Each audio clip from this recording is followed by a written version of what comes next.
அதே போல் உண்மையாக அன்பு வச்சிருக்கிற ஒரு நபர் உங்ககிட்ட நல்லா பேசி பழகுறாங்க அப்படின்னா நீங்கள் ஏளனமாக மட்டும் பார்த்துடாதீங்கங்க. என்ன அலட்சியப்படுத்தாதீங்க. நம்மளை விட்டால் இவன் எங்கே போகிறா, இல்லைன்னா நம்மளை விட்டால் இவன் எங்கே போகிறான் அப்படின்னு சொல்லி அலட்சியப்படுத்தாதீங்க. அந்த அலட்சியப்படுத்தி நீங்கள் இருக்கும்போது என்ன ஆகுது அப்படின்னா, அந்த உறவுகள் யோசிக்க தொடங்கும். எவ்வளவுதான் நம்ம கெஞ்சி போனாலும் தேடி போனாலும் நம்மளை ஒரு அலட்சியம் தானே படுத்துகிறாங்க அப்படின்னு சொல்லி முதல்ல என்ன ஆகுது அப்படின்னா மனக்கவலைப்படுவாங்க. வேண்டாம் வெறுப்பாக நீங்கள் அவங்கள்ட்ட பேசுறது அவங்களுக்கு புரிய வரும்போது கொஞ்சமாக அவங்கள விலக்கிக்குவாங்க. விலக்கிட்டு லாஸ்ட்டில் அவங்க உங்களை விட்டு பிரிஞ்சு போவாங்க.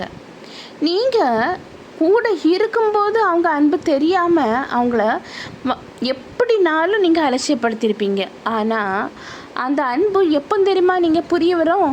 அவங்க உங்கள் கூட இல்லாமல் உங்களை விட்டு விலகி போன பிறகு தான் உங்களுக்கு அந்த அன்பு புரிய வரும்.